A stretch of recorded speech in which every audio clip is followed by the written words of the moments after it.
Change your perception of what you're looking at, and everything changes. Hey, my name is Giorgio Janis, and this is the How to Do Life podcast. If you've ever felt that no matter what you try, something is missing, then you're in the right place. My aim with this podcast is to begin filling in those blanks for you. So open your mind and get ready, because I'm about to show you an entirely different way to look at your life. And once you've seen it, you can't unsee it. So let's get started. All right, welcome to today's podcast. Today we're going to talk about an interesting topic. It's something I've been seeing show up with clients regularly. Not the same clients over and over again, but various clients. And I have people asking me questions about what it is that happens when people are having an emotional reaction. Now, this is an important topic because most people don't realize just how much their emotions are influencing their decision making. We are typically unconscious about how much our emotions are influencing our decisions and our choices on a daily basis. If you think about the emotion of fear or guilt, think about how many different decisions you might be making when you are being influenced by feelings of guilt, right? Or fear. For example, purchasing something for somebody that you feel like you should be buying for them, that's driven by guilt, as opposed to buying something because you genuinely want to give them something of value, or you just want to show them some kind of appreciation. It seems like a small little experience, but just that small decision is driven by guilt, for example. And the same is true for fear. Sometimes we'll buy stuff out of fear that we're going to miss out if we don't get it, when in reality we don't need it. So emotions actually just drive and influence so many of our decisions and choices. So I thought it would be valuable to kind of dig into what's going on when we're having emotional reactions, so you can start to see just how much it influences the way you interact with people, and also the way you interact with yourself internally. Now, it's actually quite interesting because you've probably seen people have emotional reactions. You'll be having an interaction with them, you'll be conversing with them, you'll be kind of having these different conversations with them, and then out of nowhere they'll just be like, snap, and then they'll start having this really strong reaction to you.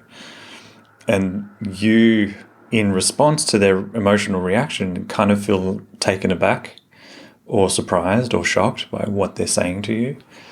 And it's valuable for you to pause and reflect on what might be going on there. Because what people typically do, like if this is you and you're interacting with somebody else and they have this kind of micro explosion of an emotional reaction, what is valuable for you to do is, instead of get defensive, because that's what people typically do, and start putting their guard up and like, where the hell is that coming from? Like, what the hell is that? Why are you having such a strong reaction to me? Pausing for a moment and reflecting on the possibility that they're actually having a response to something you said, and it's not necessarily you that is their problem, right? So an example of what I mean by that is, I've got this client who for a long time wrestled with feelings of not being able to communicate effectively. And what that translated to in their mind was that they weren't understood. They didn't feel understood by people around them. And this actually translated into a challenge with speech. And so whenever they were in situations where they felt like they couldn't communicate or articulate effectively or clearly, and people would say, I don't understand what you're saying, like, what is this? And they'd come across with a tone of confusion or impatience. My client would find themselves having this really strong, uncontrollable reaction of anger, of frustration, of like shutting down or storming off, because being understood was so valued and valuable for them. Like, they really wanted to make sure that people understood them. And the reason why that was important was because from a younger age, they felt like no matter what they were saying, they weren't being understood or appreciated by the authority figures, parents and teachers at the time. And so because there was a lot of pain associated with being misunderstood at the time, moving forward, as they've grown into an adult and a very intellectual and bright adult with brilliant academic awareness and knowledge, they have reactions even in professional context when people are like, I'm not really sure I get what are you trying to say? Or hurry up. They're trying to speed up the way my client speaks. And it just, my client shuts down. And it wasn't until we started to work through the earlier memories of feeling misunderstood that they realized that's what all of these reactions over the years have been. So instead of feeling emotionally charged and reactive whenever somebody says, I don't understand you, what are you saying? Like, can you just get to the point? They're just like, well, I don't have to have the same emotional reaction anymore. I can just be like, all right, well, if my client now changes their approach. Firstly, they are clearer in the way they communicate because there's no strong emotion that's getting in their way and getting in their head. And also, if they find that people don't understand them, instead of having a reaction because the emotions have calmed down, their response will be like, okay, let me try and reframe it this way, or let me try and say it this way. Just give me a second, I'll try and reframe it and I'll say it this way. And when they do that, they're understood, they communicate effectively, everybody's on the same page, and like everybody gets along. There's no conflict, there's no strong emotional reaction anymore. So there's time and time and time again, I see these interesting interactions. Couples, especially married couples, there's a lot of assumptions about what people are saying to one another, but it's not actually being said, right? So another example of that is when couples are starting to get into an argument and they're saying, well, you said this to me, right? You criticized me, you put me down, you didn't let me say what I wanted to say. And then they're getting on their defense, and then there's just like this back and forth. There's this tennis match of argument and frustration and disappointment throughout the entire argument. But no one's actually truly saying what needs to be said because everybody's having an emotional reaction and everybody's having their buttons pushed. The reason this happens is because there's something about that situation, there's something about what that person said, there's something about what the way they said what they said that reminds you of some past experience, some what's described as an original event. It can be childhood, it can be recent years, it can be teenage years, right? But it traces back to some original event where you were feeling or experiencing the same kind of situation. And then you have this emotional reaction, like it's uncontrollable. It's almost like if you were to actually stop, take a step back and look at yourself, you kind of feel like, what the fuck is this? Like, what am I actually doing right now? How am I having this reaction? Like, who is this person that I've just turned into, right? That's because what's happening on a subconscious level is you're regressing. You're actually regressing in time back to when this originally happened. The first time this happened for you. The first time you experienced a dynamic where, let's say if you're having an emotional reaction to being criticized or someone giving you feedback, you're regressing to some emotional experience when you were younger. Like I said, it could be childhood, it could be teenage years, it could be young adult years. When somebody was giving you feedback or criticizing you, you perceived that as a humiliating or an embarrassing experience and had an emotional reaction. And so when you have this emotional reaction, you regress back to this original event in your subconscious. And what you do is you react. And what I want to do is just take a moment to dissect the word react. It's actually quite interesting. When you react, you are reenacting the past. So if you think about acting out a role that you've played, acting out some kind of scene that's unfolded, in the present day, if someone's pushed a button, they're having you subconsciously regress to the original event, and you are reenacting that original event in the present moment. Now, why that's a problem is because you're repeating the past, which is why you probably feel like you're stuck in this cycle. It's like this same cycle of a dynamic with this particular person, if they're someone you're in a relationship with, or somebody that is a friend of yours or a work colleague or something like that. And you find yourselves stuck in this dynamic, this cycle of and this pattern of behavior over and over and over again. And no one can seem to change. You want them to change. They want you to change. No one's moving. And the whole dynamic's just stuck. It's because you continue to reenact the past in the present moment.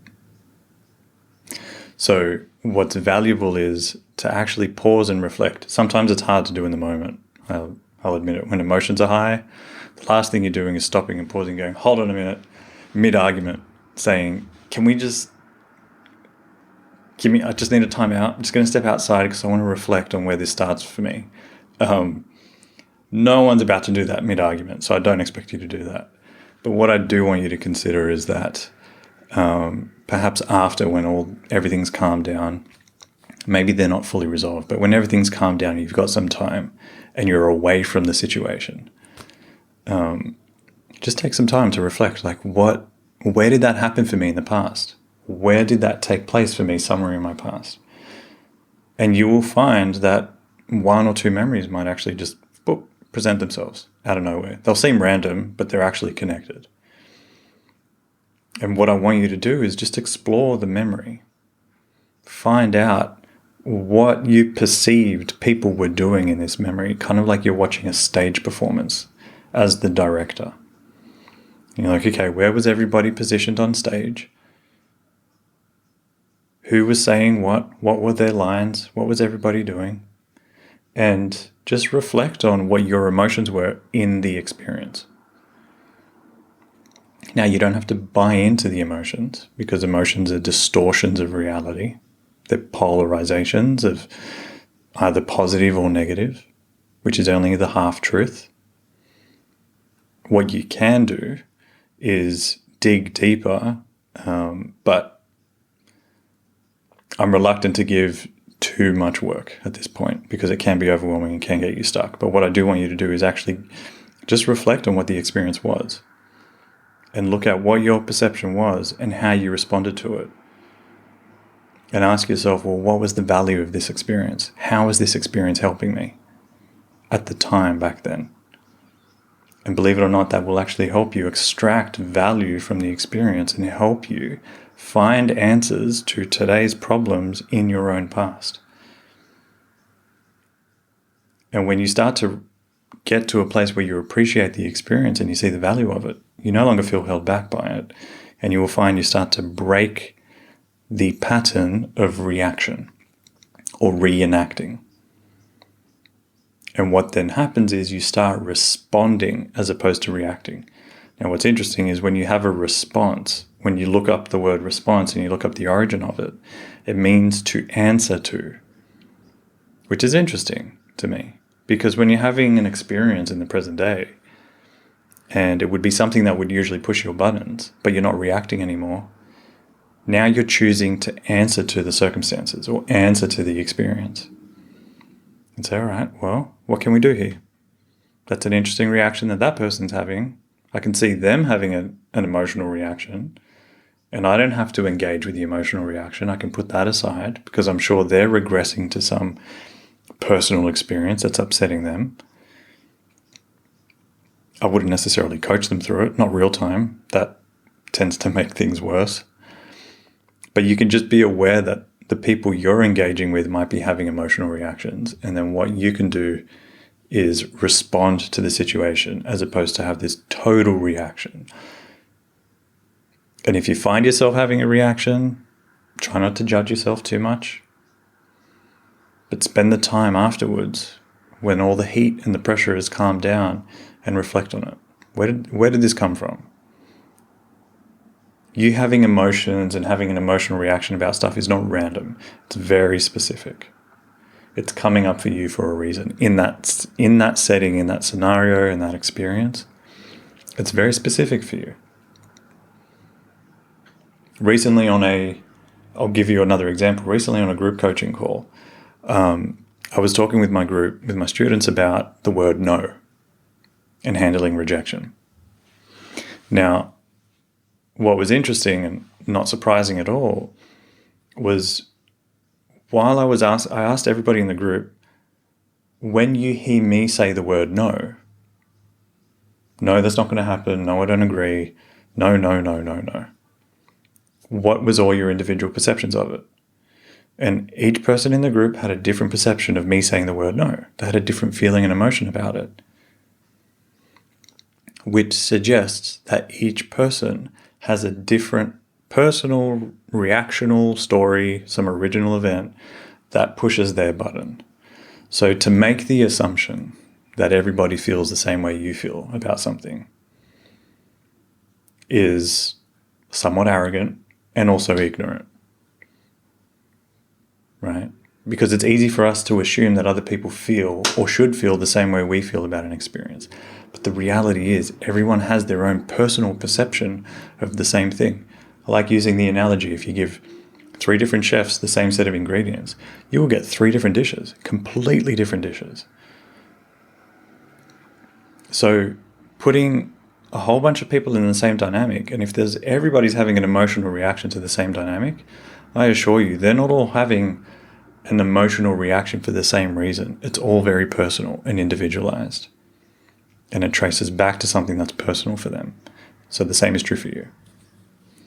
So what I'd love for you to start doing is spending a bit of time after you find yourself having some kind of an emotional reaction to somebody or some situation or event.